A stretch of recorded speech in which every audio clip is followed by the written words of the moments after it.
What's going on, everybody? Happy freaking Friday, and welcome in to another edition of the Fantasy Alarm MLB DFS live stream. I am your host, James Grande, joined by Henry Wilson. You can follow him on the X Machine at Henry13Wilson13. You can follow me at _real_Grande. Henry, what's going on, man? TGIF. Happy Friday.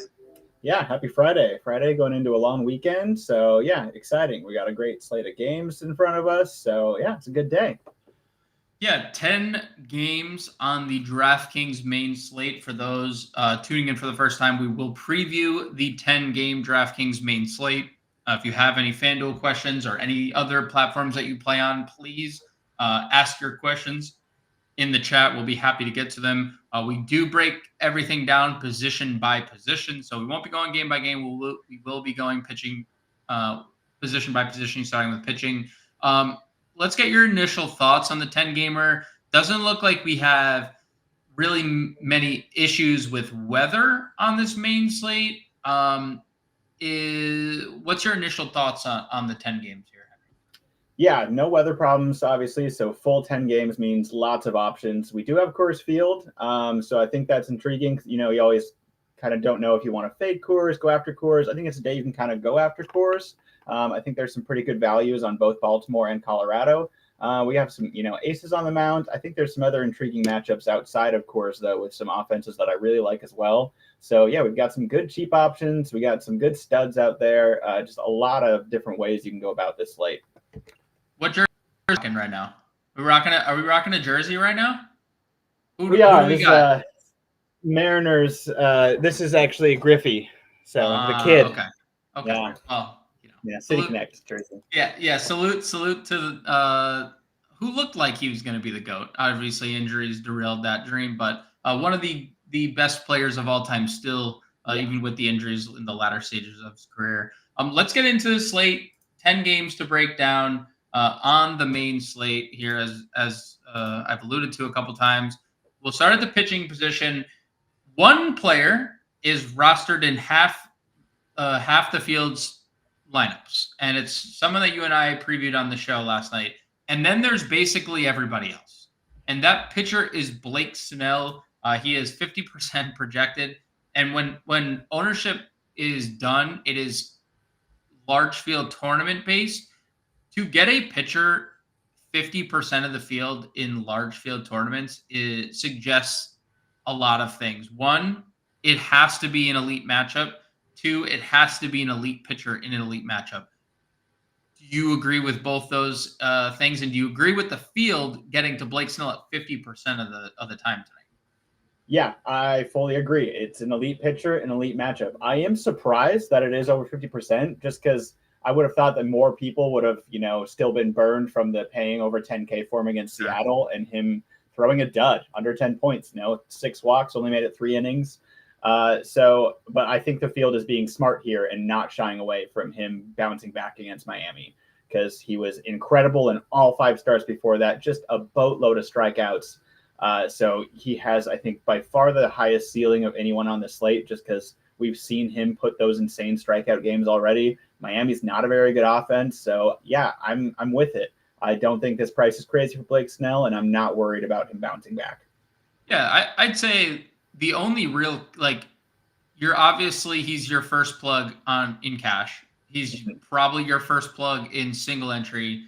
The only fade is if you are playing large field and playing multiple lineups, right? Because he is just top of the ticket, basically in every lineup construction. Because you look at the rest of this top tier of pitching, we definitely have our questions on George Kirby, not necessarily the matchup, but the pitcher himself is not in good form currently. Framber Valdez does get a tough matchup against Kansas City. And Seth Lugo has not looked like the same Seth Lugo that started the year. Are any of those pitchers intriguing to you, or is it just I guess the question, I'll phrase it 2 ways. Any of them intriguing, and any of them worth pairing with Snell, because we've already occupied basically one pitching spot with Snell? Yeah, absolutely. I think both Kirby and Valdez are intriguing. Kirby's my favorite. I think he's the one. He's the more expensive one. And, look, there's some good value options. I would even pair him with Snell. That's paying a lot for pitching, but I think these two are the clear top two pitching options today. I know that the question marks have been out there with Kirby, but look, the Angels have been awful against right-handed pitching, like really, really awful. And we know that Kirby has the talent. I think in this matchup, I'm going to trust him to go out there and pitch well. I understand if you're shying away just because the results haven't been there. And I think there are some other good, like cheap options if you don't want to pay that much for pitching. But I absolutely think it's a viable option to go Snell Kirby. 3750 if you go Snell Kirby to start, and you did allude cheap offense. you did mention we do have Coors Field on the docket. 3787, so you get 37 extra dollars if you go to Framber Valdez instead, who you also mentioned was a viable option. I agree. I'd probably rank them opposite of you. I'd probably go Valdez Kirby, but like I get it. Valdez has been better recently. Like yep. So he has the tougher spot though. And that's where by far better offense. So that's where I agree. Like there is leverage getting to Kirby. You did mention there are cheaper options. So when we drop down into the 8K tier, is one of those options listed here?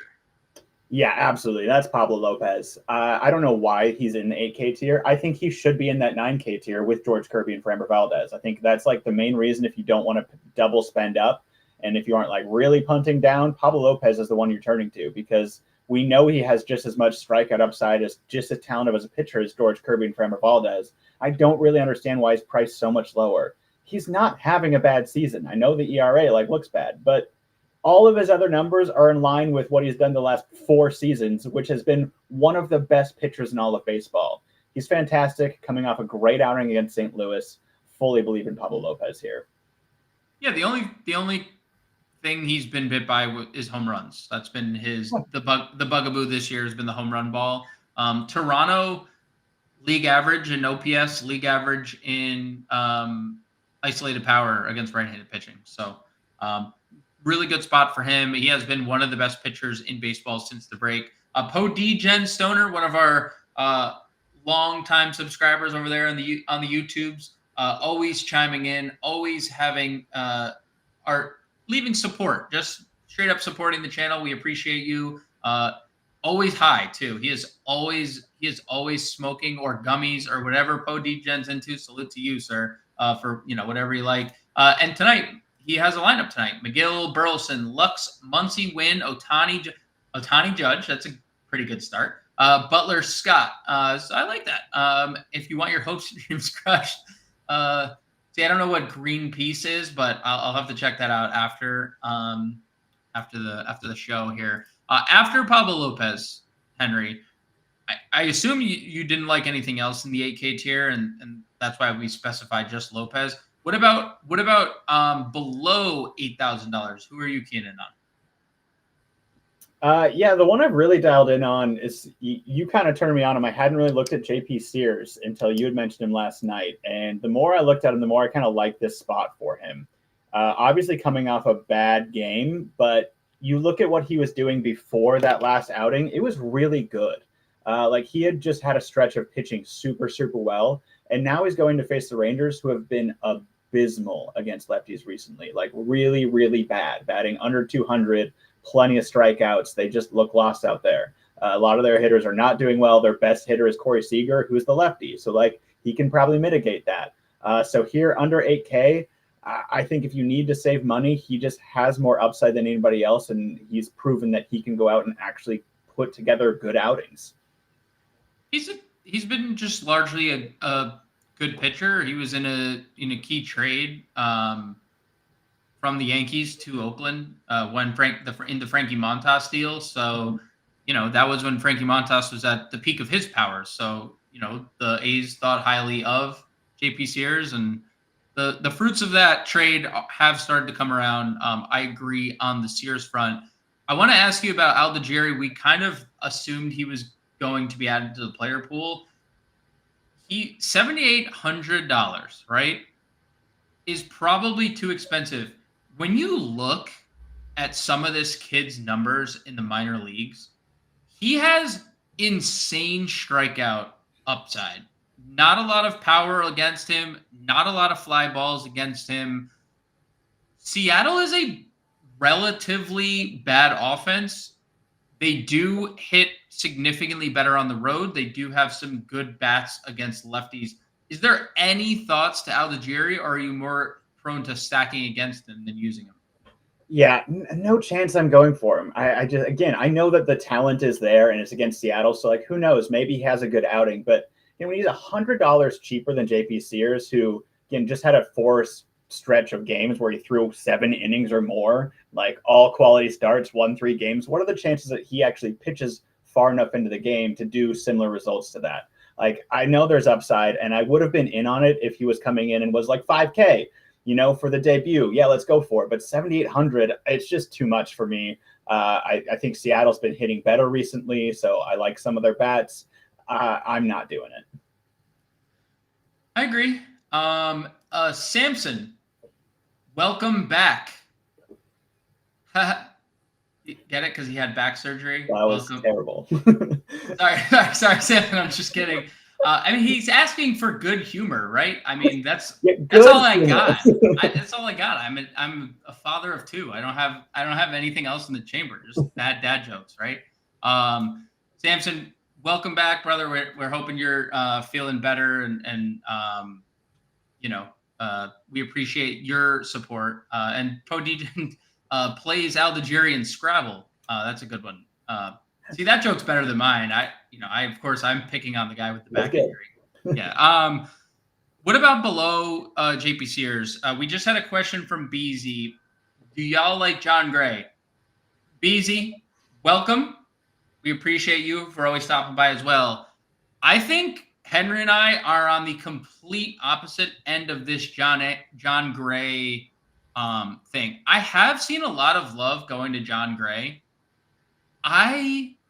This is the most confusing ownership thing I've seen all day, because he has been getting some ownership. It just has to be a price thing, and it has to be the A strikeout rate. Because, I love Oakland. Yeah, I don't get this at all. I have no interest in pitching John Gray for sure. He just got destroyed by Cleveland. I know Oakland's not maybe as strong an offense as Cleveland, but they've been really good recently. I really like this Oakland offense and what they've been doing, and I just don't trust John Gray at all. He's had some good outings this season, but he's had a lot of really bad outings. It's a lot of inconsistency. Again, only going 2 innings in his last one, and then he was pitching out of the bullpen for a little bit before that too. Even at this price, I really like Oakland's bats in this matchup, and I'm definitely not going to John Gray. Dude, his strikeout prop, which this is one of the more confusing things, I think, of the day, is set at 5.5, right? Per DraftKings Sportsbook, 5.5. He hasn't gotten over that number since May 10th. He has thrown 6 strikeouts since May 10th. And it was Colorado. Yeah. That's a different season at this point. No, that's three versions ago, John Gray. That's not one of, and obviously there's heavy juice to that under minus 150 under 5.5 strikeouts. So, but sure. Just for the line to be set at that number confuses me. Yeah. I have more way more interest in stacking Oakland than I would absolutely. So I agree with your take on John Gray. He has not been good. Also, Texas bullpen has not been good too. So good for Oakland there. I got to ask you about this guy, because he's getting a lot of ownership love today. Tyler McGill for the Mets. I was looking at some AAA numbers. He made 4 starts in AAA since the demotion. He got up to 92 pitches. His last start only 79, 4 2/3 scoreless. The start before that, 7 2/3, 11 strikeouts for Tyler McGill. That's the appeal, right? The Tyler McGill 7,400. He's well over a strikeout per inning. We're playing him for the strikeout upside against the White Sox here, right? Yeah, absolutely. He's a guy that can get strikeouts. He's someone who I have liked in the past. I think he is actually a talented pitcher. And so, coming in against the White Sox, obviously there's going to be concerns about how far he goes. But again, the fact that he was getting high pitch counts in those rehab starts means maybe they're going to let him go. Maybe not. It might still be a short outing, but I mean, it's still the White Sox. If he's pitching well, even if he only goes like 4 or 5 innings, that could still be decent work. 7,400 isn't crazy cheap for someone coming back. But again, it's the White Sox, so I can totally see paying this price and taking a chance on it. You just got to understand that the downside is still going to be there. I don't think there's going to be any. Personally, maybe I'm wrong. I don't expect any limitations on Tyler McGill. Why they would? It surprised me. He threw his low pitch count in the last 4 starts at AAA was 79. But he crossed the 90 plateau. And anytime you start talking about pitchers that have 90 plus pitch upside, then there's no worries about any type of limitation. He threw 7 2/3 innings 2 weeks ago, so he should be fine. Anything else at pitcher, or you'd rather stack against everyone else and that's it? Yeah, I'm stacking against everybody else. I know, last night we talked about Albert Suarez a little bit. I tried to see if is there any actual real thought there. No, I just can't do it. I know that he has some of that strikeout upside, but in Colorado, I just don't trust him enough. Even at that price, I can't do it. Let's head over to the catcher's position then, where a couple names over 5K. I don't think we're getting to either of them. There is a small case for Adley Rutschman just because he's in cores. Is there anything above like $4,000 that you're interested in, or are you just simply punting the position today? I'm probably just punting. We talked about don't hate guys like Yanner Diaz and Austin Wells, but I just really like that I could get someone like Francisco Alvarez or James McCann in the 3,000 range, who are both a part of my favorite offenses today. That is, yeah. I mean, I think I would also classify those 2 stacks as the best 2 stacks of the day, the Mets and the Orioles, in whichever order you want. I think you can 5-man either of those teams. Oh, yeah. Because they both have cheap pieces, too. Like, they're obviously expensive, but definitely have cheap pieces. Freddie Fermin, decent one-off. Freddie Fermin's been awesome against left-handed pitching for 2 consecutive years. Freddie Fermin also very underratedly hitting almost 300 on the year. So if you want to play Fermin, probably not the highest ceiling, but I do think he's fine. Yeah. The only thing is, I like Fermin. Yeah, I would say the only thing is if McCann, we haven't gotten a Orioles lineup yet. McCann has a higher ceiling for cheaper at $3,300, right? That would probably. I know he's going to be higher owned, but Fermin hasn't necessarily had the ceiling, but it's fine. He has been really good against lefties. I don't think there's any pure punts, but yeah, I don't think there's any stone cold min catchers. No, you might as well just pay the extra 1,000 over the 2K and get to that Francisco Alvarez, James McCann range. I actually did. I told you yesterday when we were recording, I played 5-man Dodgers. One of them was Austin Barnes, so I did have a relatively good night on a 2,200 Austin. Now he's not going to play again, but he did have 21 fantasy points. So salute to Austin Barnes for carrying the squad last night. Let's head over to first base. Anthony chiming in the chat. Is it wrong to play Soto over Judge? This is obviously on the 640 slate. I take it back. They're obviously on the slate. No, it's not wrong. Soto is $600 cheaper. Eric Fetty's been worse against lefties, so you could play Eric Fetty. Big price difference. Yeah, sure. If they were the same price, no, you're going Judge. But you're saving $600. It's totally reasonable to go to Judge. He can have just as big of a day as Judge can. Let's go back to first. Where Shohei Ohtani exists, where Vladimir Guerrero exists, where the rest of this 5K tier exists. Who stands out, if anyone, at the 5K and up range? I don't think anyone stands out a ton. I don't have anything really against these guys. Vladimir Guerrero Jr. has been amazing, but again, facing Pablo Lopez, who I like Mike Toglia. He's been awesome, and in Coors, but 5,200 just also feels like a really high price for someone who does have struggles at the plate still. So I just don't know if I want to pay for these guys when I can turn to my Met stack that I like and take a Pete Alonso at 5K or a JD Martinez for even cheaper. Yeah, and totally hitting 7th too. Yeah, that's a big price for a guy who can go strike out a bunch and batting 7th in the lineup. Yeah, just not optimal at bats, right? Like he's just not live to get as many at bats as the top of their order. So I agree. Yep. I do think Alonso, and when you drop down into the 4K tier, JD Martinez, very appealing for their price points. Anything else in this mid tier? Alec Burleson's hitting 2nd. Salvi gets a lefty and 5K. Is there any it's probably Burleson Martinez in the mid tier and then move on? Yeah, I fully agree. So if we do move on, someone you and I highlighted on the pre-show was David Fry, $3,800. They are hitting him 4th.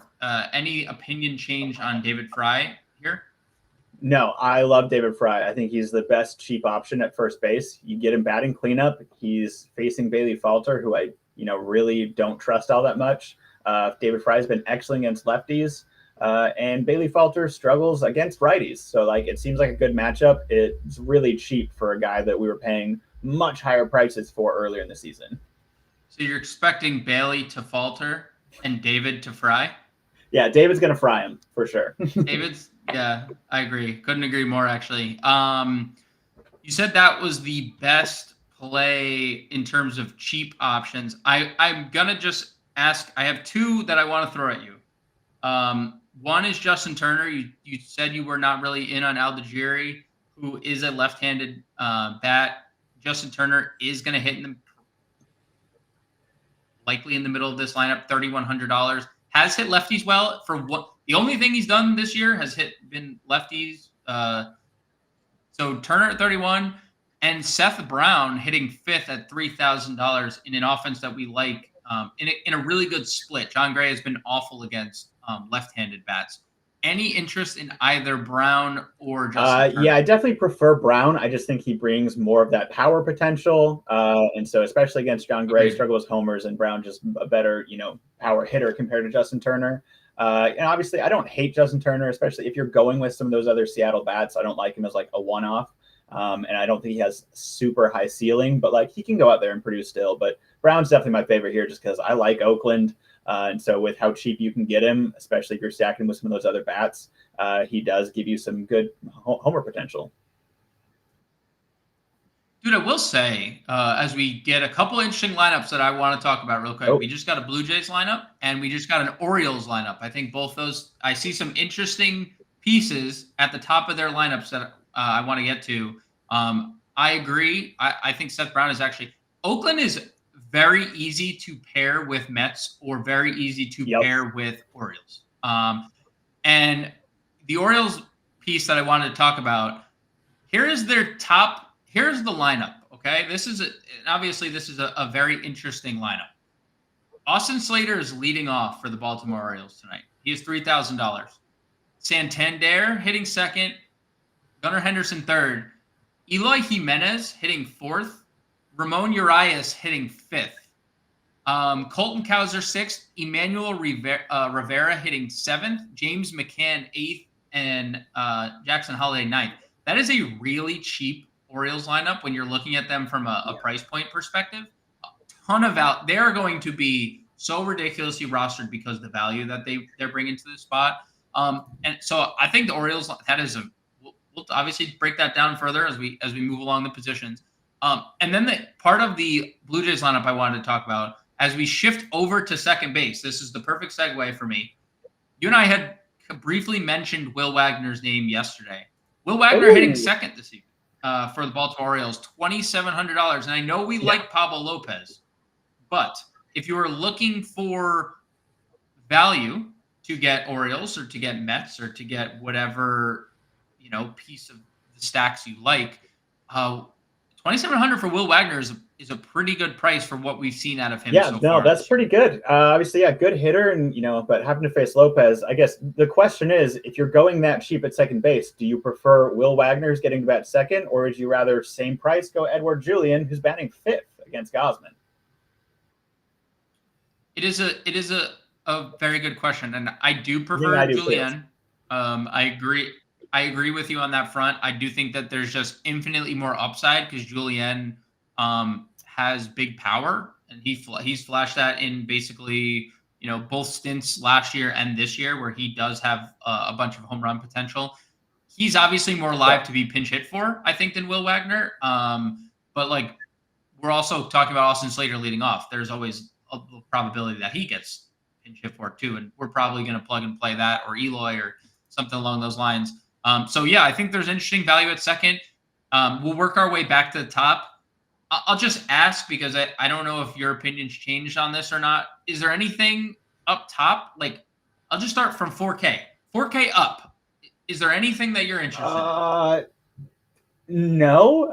I mean, like, I think the only one over 4K that I would maybe consider is Michael Garcia batting leadoff against Valdez, he's been hitting well, hits lefties well, but Valdez is still tough. Like, even that one, I'm probably not considering it just because I can just save more money and go for one of the cheaper options, which are plentiful and I think have just as much upside as some of these guys in this tier. Yeah, and the allure with Garcia is the stolen base equity, and like with the lefty in the mound, True. might be a little tougher to, or could potentially not run as much. I completely agree. I think the value tier is littered with options. When you just dip below 4K, Brendan Donovan, $3,600, hitting fourth in Yankee Stadium today. Jorge Polanco. This has not been the better split this year for him, but historically, he's been good against lefties. Jimenez, you talked about last night, like pretty extensively, $3,600. He's hitting seventh in a lineup that we like against lefties quite a bit. Zach Geloff gets a good matchup, and he's actually been hitting the baseball pretty well lately, 3,500. I actually really like Jeff McNeil as a cheap piece of the Mets stack tonight. And I see you shaking your head. You like you Yeah, like I McNeil do. as well?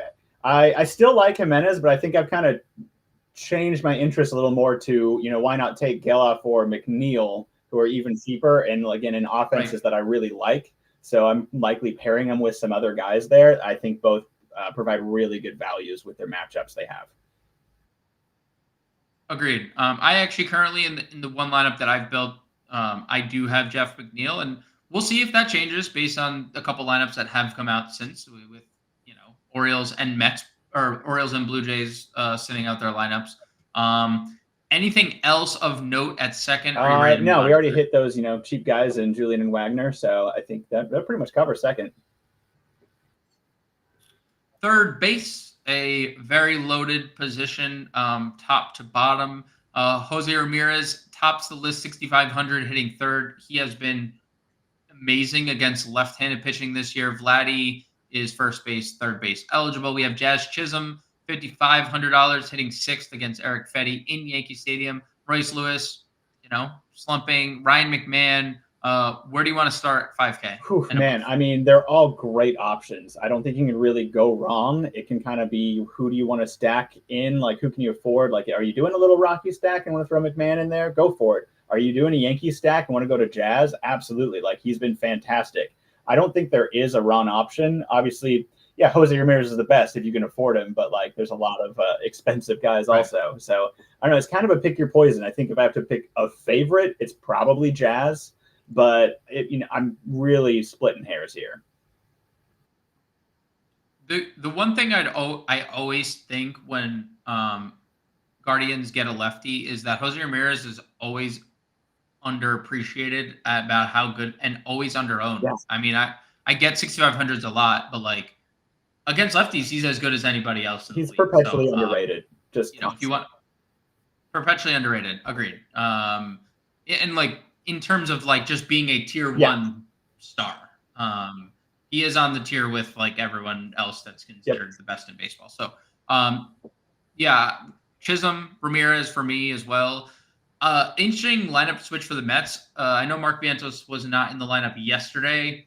He has been hitting second of late, now hitting third tonight in a really good spot. This is unfortunate for me because I love Vientos. Love, love, love Vientos. Love him hitting third even more. I think that's a great spot. Seeing Ramon Urias hitting fifth tonight, though, at $3,800 in cores, it's just hard for me to like envision a place unless like I'm going all the way down to you talked about Zhang last night, Yeah. 3,600. Emmanuel Rivera hitting seventh. So, like I have a hard time going anywhere else other than No, I'm Urias. with you, and it's not like some of those other options aren't good. Like, yeah, Vientos is awesome. You want to go Matt Chapman going Right. against Aller, even Eugenio Suarez getting to face Kershaw has been struggling. Like, these are good options, but yeah, you get Ramon Urias who's hitting well, and in the middle of the Orioles lineup in Colorado for this cheap. I don't know. It's really hard to go anywhere else. Yeah, I would say like I wish Emmanuel Rivera had different eligibility because I would even consider him. I know he's been pretty bad, but he's $2,800 in cores. Like you don't often get players in a really good lineup with this price tag. But yeah, I think per dollar, Urias is your best third base option. Is there anyone else that you would possibly consider at this position? Josh Young batting third against Sears. I did talk up Sears, and I don't really like this Texas offense all that much. But this is a guy who can hit lefties. So if it's something you want to go against Sears, he is someone who could get him batting in a good spot here. I mean, dude, they scored 9 runs in a 3-game series against the White Sox. And I know they won those. They won all those games. I'm just saying they scored 9 runs against the White Sox. Even if I'm doing Josh Young here, like it's a one-off because I don't want to stack Texas right now. Their ball club is just really sad currently. It is a very sad thing that's happened to them. Let's go to shortstop. This is probably the position that we struggled with the most on the pre-show because of how stacked a position it is. The only one not hitting in the lineup currently, Gunnar, he's hitting third. Gunnar hitting third, Witt hitting second, Tovar hitting second, Lindor first. 2 of those guys are in cores. Lindor has a great spot against Jonathan Cannon. O'Neal Cruz has been amazing lately. I don't know how to pick and choose. I have my personal opinion that Lindor and Gunnar are probably 1 and 2, and I'm only saying the Gunnar thing because he's in course. He has not necessarily been great lately. What is your take on the 5K? Yeah, I totally agree. I think Lindor is definitely the number one. Just he's one of the cheaper options of these top studs, and he's amazing batting leadoff against Jonathan Cannon.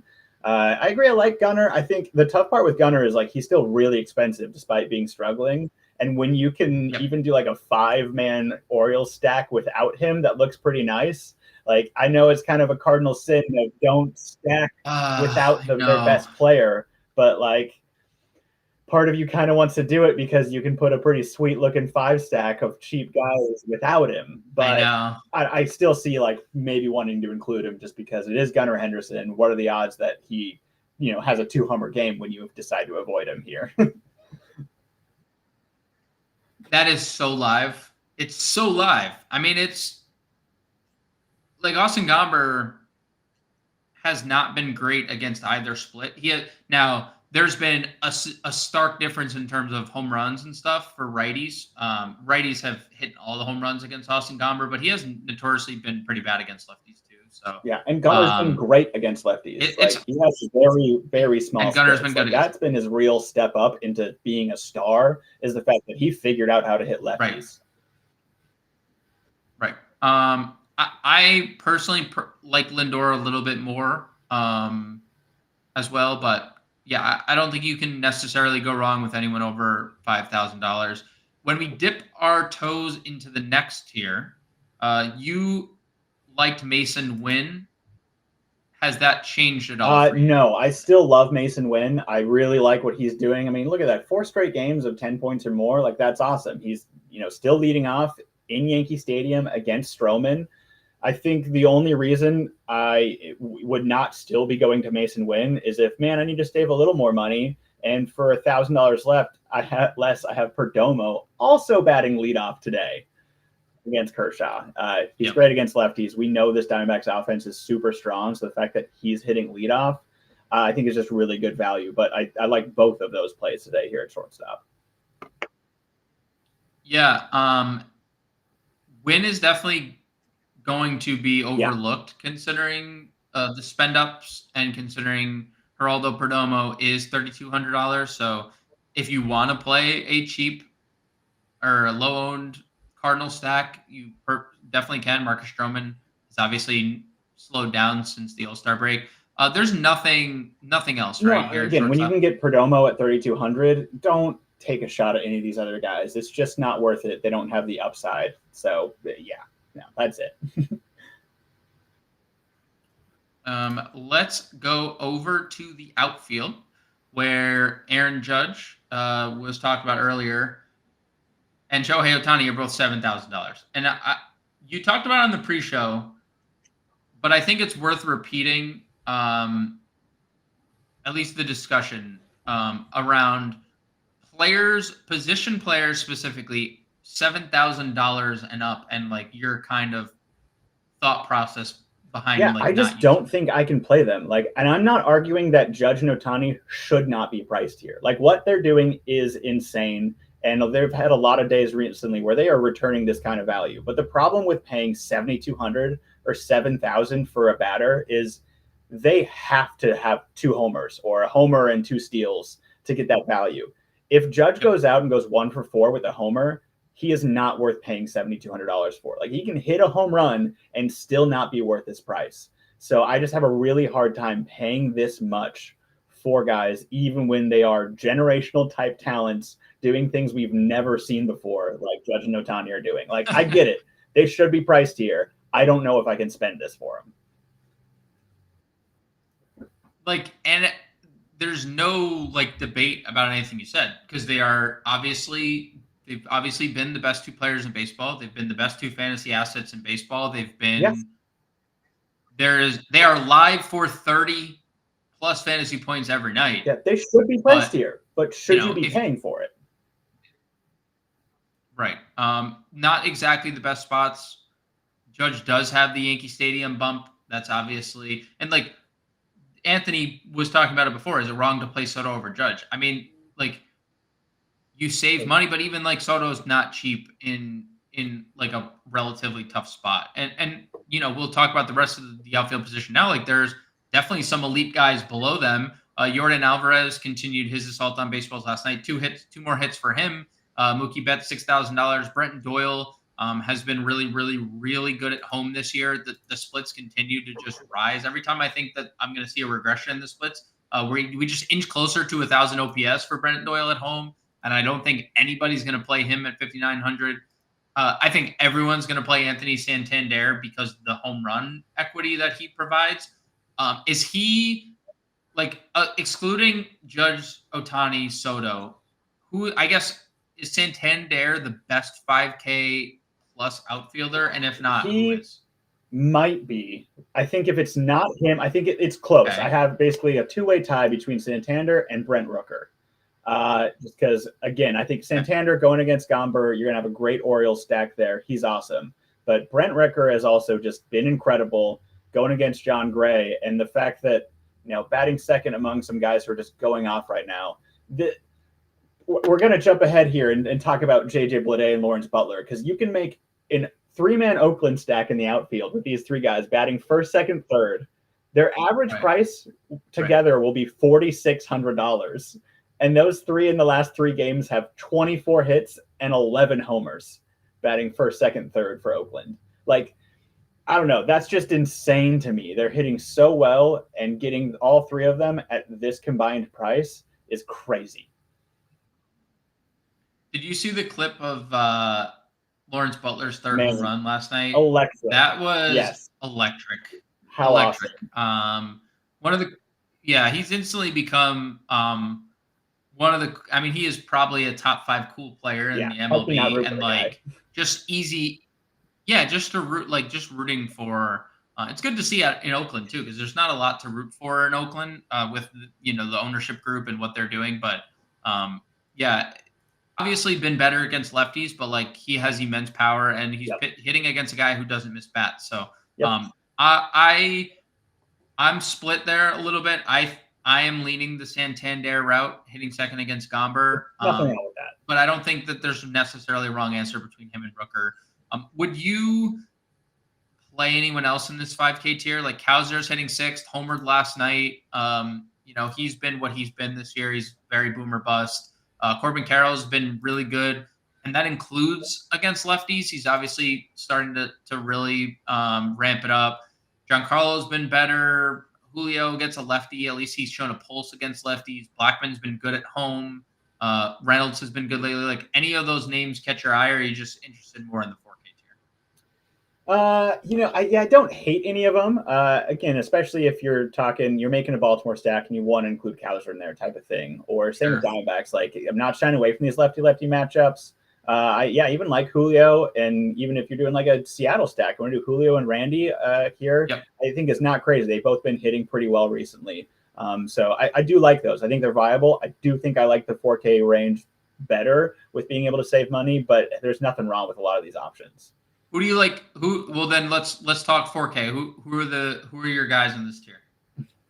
Obviously, I already talked about like Grande, Alec Burleson, JD Martinez. These are guys we've already hit that are, nothing changed of the opinion that they're really decent plays here in this 4K range.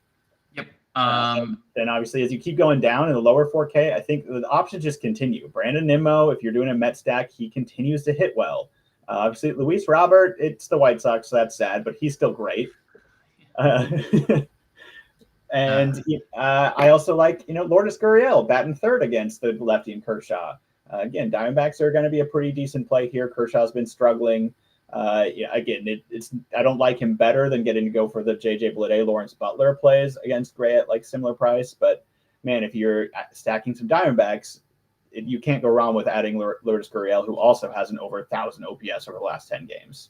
He does. He has definitely been raking. Then you get to that Bleday, Gurriel, Lawrence Butler tier, and right below him, Wyatt Langford hitting 6th, Big Christmas Noel hitting 6th, Eloy Jimenez hitting 4th. I mean, I think of the three, like Eloy hitting 4th probably makes the most sense, and he'll be the most popular by 2x, right? I mean, he's going to be extremely popular. I think he's my third favorite of the three. Like, I get it, and it's not that I won't use him stacking, Baltimore, especially going against Gomber, but I think it's just speaking to more. I love Langford and Noel, and think both of them batting 6th, facing the lefties. This is way too cheap. They've both been crushing. I mean, Noel's really been crushing. Langford crushes lefties still. Like, he's been excellent all season against lefties. So I just think both have really good value. I don't know why they're under 4K here. Any thoughts to a Giant stack? I get it. I get it when you talk about the Giants, because like Adam Oler is pitching, right? And he's obviously been what he's been in his major league career. He was good against the Cubs. That was disappointing because I stacked the Cubs in that game. But like, it's a really good ballpark to pitch in. Yeah, it's in San Francisco, and they just like don't. If they've been better against lefties, they have a high strikeout rate. There's not a lot of love here. They are cheap. Like if you're playing Orioles or if you're playing Mets or an expensive stack, if you're playing a 5-man Mets, I can see like piecing together 3 Giants because they're cheap, but I don't necessarily love it. Yeah, and I like Chapman too. I think you're not crazy if you do, like, say you just want to do like a little 2-man like Matt Chapman, Michael Conforto stack or something like that. Like, sure. I don't know if I can get myself to roster more than 2 Giants players though, just because the offense is it just doesn't have enough juice for me, especially in San Francisco. Agreed. Moving down past 3,900, we have a couple players hitting in the middle of their lineups. Matt Wallner hitting 4th against Kevin Gossman. We talked about Donovan at 2nd. We have Jesse Winker, I think is pretty interesting, hitting in the middle of the Mets lineup. Yeah, I have found myself really intrigued by Winker. Jonathan Cannon's been way worse against lefties this year. He has gotten lucky against righties, so I'm not shying away from the righties. But 3,400 for Winker hitting 5th in Chicago, that's a great correlation to your right in the middle of your Mets stack there. Yeah, exactly. And Winker's been legit since joining the Mets. Like he's been hitting well. So yeah, in this good matchup at this price, batting fifth, I have no problem getting to Winker. I think that there continues to be some good values here because I think Wallner and Donovan batting cleanup at 3,600 is also pretty cheap. But I think Winker I'd probably prefer even more just because I really like the Mets today. And then we'll just get right to it. How much exposure to Austin Slater leading off in cores at 3,000 you gonna have? Definitely some. It just makes sense, right? The only thing is everyone's going to be rostering him. He's going to be super high rostered. So there's so many good outfield options that, part of me wants to just pivot and go, well, I'm not going to use Austin Slater and go elsewhere just because I love so many outfield options. But also it's 3,000 for a guy hitting leadoff in one of the best offenses in Coors. Don't overthink it, right? It seems like a slam dunk. Yeah. And the Slater profile is they brought him in specifically to hit left-handed pitching. That is what he's done his entire career. He did it in San Francisco, and that's what he's going to do for Baltimore. I've said this 1,000 times. He is not live to finish the game, but if he's hitting well, he'll stay in the lineup. Hitting leadoff, I like it. $3,000. Robbie Grossman hitting second. Kind of expected him to potentially be near the top of the lineup. The Jay Hay kid, we talked about it last night, back in the lineup, $2,500, hitting sixth. Is there Victor Scott is someone that you talked about on the pre-show? Is there anything below 3K that either I didn't mention or any of those plays that I did mention catch your eye? I still am sticking with the Victor Scott, the fact that he is in the lineup. And the thing is, the other Cardinals I like today really are the 1-2 guys. I really like Mason Wynn and Alec Burleson. So I'm probably going to maybe throw together a 3-man 9-1-2 wraparound stack for the Cardinals, in Yankee Stadium. But no, I think that pretty much covers those guys I like at this lower tier. And none of the others I really want to take a shot on. Agreed. Before we build our lineup, because if you guys are new here, we do end our show with an example lineup that we're going to build here for tournaments. I want to circle back to a question we had from Dwayne earlier. Salute to you, Dwayne, always popping in the chat. Hey guys, who are off the radar stacks we like? I will wait. Dwayne, appreciate you waiting. Hopefully you're still here. Hopefully it didn't take too long to get here. Who are some off the radar stacks you like tonight? I think one of them we've already covered is the Athletics. I don't know if they're super off the radar, but I think they're definitely going to be a little off the radar of just I really like all of Oakland. I think their bats are working well. I think some other ones, I think Colorado is going to be a little off the radar. Just Correct. The fact that everyone's going to Baltimore. So if you want to pivot and go to Colorado, it's still in Coors and it's against a not a very good pitcher. So I think that's a great place to pivot to that's going to be kind of off the radar here today. The only thing I'd say, and we just don't usually see Colorado this expensive that we've seen over the last two. They're usually cheaper. You don't see Brenton Doyle 59. You don't see Tovar 58, Tolia 52. They are very expensive. And I know so is Baltimore, but Baltimore has more value coming into Coors than the Rockies do. Yeah, that is kind of crazy, which, is why you're going more to Baltimore. But, you're trying to be contrarian. You could still, the Rockies could still go put up a ton of runs against Albert Flores. Agreed. We talked about that a lot. Suarez has largely had a lot of luck on his side. Only other team, I think the Mets and the Orioles are going to be your two most popular stacks. Yep. I do agree with you on the Cardinals front in Yankee Stadium. They're really cheap against a guy who struggles mostly with lefty power in Yankee Stadium. He has not been great at the stadium. So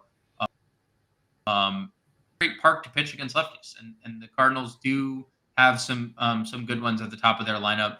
Let's go over to our lineup construction here, Henry. Dwayne, appreciate your question. Hopefully you're still here, and hopefully we answered it for you.